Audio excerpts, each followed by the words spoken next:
Hello friends, welcome to the my channel Zubair's Biogame, and in today's video we are going to learn a trick to find the number of sigma bond in a compound. So friends, to calculate to find out the number of sigma bond in a compound, we have these two formulas. So we will understand this by taking the examples. Before going into the lecture, we need to remember a few basic things into the mind, and that are, if a single bond is present between the two atoms, let's consider this A and B are the atoms. If a single bond is present between the atoms, then that single bond is always a sigma bond.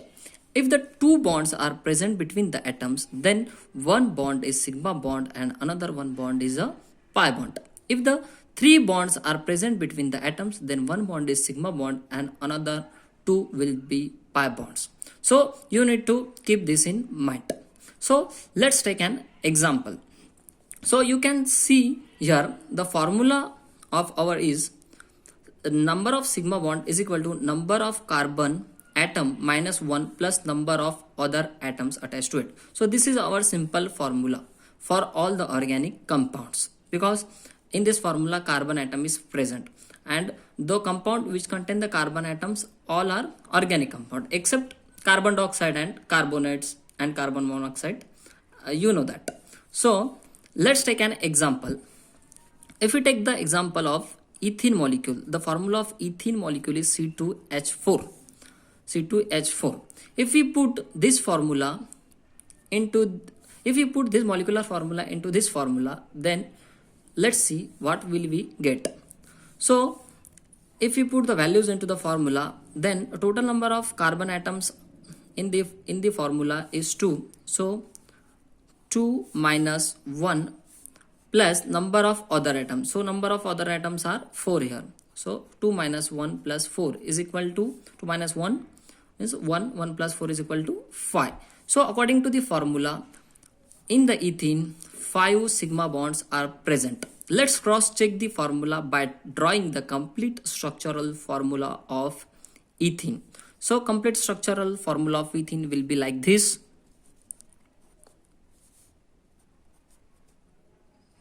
Carbon-carbon double bond will be present between the two carbon atoms, and hydrogen atoms will be present at the corners.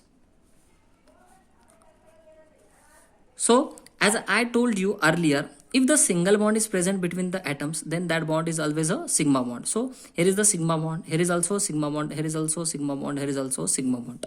And if the two bonds are present between the atoms, then one bond is a sigma bond and another one bond is a pi bond. So let's count the total number of sigma bonds here. 1, 2, 3, 4 and 5. So according to the formula, our value was 5, and so if we count the total number of sigma bond in a complete structural formula of ethene, it is again coming a 5. It means that formula is working. Let's take another example. If we take the example of C3H8. C3H8 is nothing but a propane molecule. Propane, in the propane molecule 3 carbon atoms are present and 8 hydrogen atoms. If we put the values into the formula, our formula was number of carbon atom minus 1 plus number of other atoms. So let's put the values into the formula. Number of carbon atoms are 3 minus 1 plus number of other atoms are 8. So our answer will be 3 minus 1, 2, 2 plus 8 is equal to 10. So total number of sigma bonds present in the propane molecules are 10. Let's draw the complete structural formula of propane. It will be like this. All the sigma bonds is present in the propane molecules because propane is a member of alkene family. Let's satisfy all the valencies of carbon atom. Here will be also one hydrogen atom and one sigma bond will be present here. Here are the 3 hydrogen atoms. So all the single bonds are present in the propane. So let's count the number of sigma bonds. 1, 2, 3, 4, 5, 6, 7, 8, 9 and 10. Again the value is coming the 10. It means that this formula is working. So you can find out the number of sigma bond in any chemical compound by using in any organic compound by using this formula. So friends, we have another formula, that is total number of atom minus 1. If you put these values into this formula, then answer again will be the same. But I am telling you both the formulas.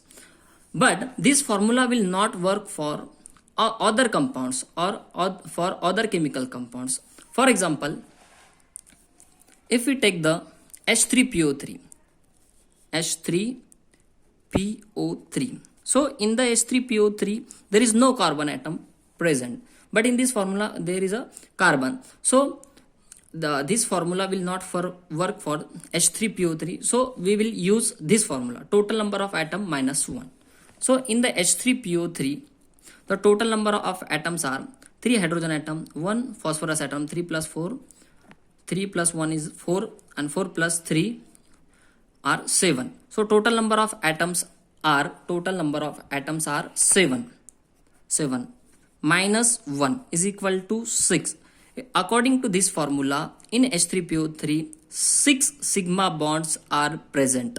So let's cross check it by drawing the structure of H3PO3. As you know that H3PO3 is an oxyacid of phosphorus. So in the oxyacids of the phosphorus, at least one P double bond O is present and one OH bond OH is present.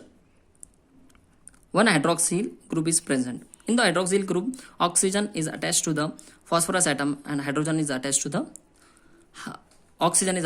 hydrogen. So let's draw the complete structure of H3PO3. Here will be the only hydrogen atoms. So this is the structure of H3PO3 molecule. In the H3PO3 molecules, if we count the number of sigma bonds, let's count it. Here is the one sigma bond. Here is also a single bond, which means sigma bond. In between the oxygen and hydrogen, there is also one single bond is present, because oxygen can make only two bonds. Oxygen has made here one sigma bonds with the phosphorus and one with the hydrogen. So here will be the only a sigma bond or single bond. One sigma bond. Here is also a sigma bond. Here is also a sigma bond. Here is a two bonds are present, which means one is sigma bond here and another one is a pi bond here. So let's count the number of sigma bond. 1, 2, 3, 4, 5 and 6. So this formula is also working. So by using these two formula, friends, you can find out the total number of sigma bond in any chemical compound. So if you like the video, then please subscribe my channel and press the bell icon for more videos. Thank you.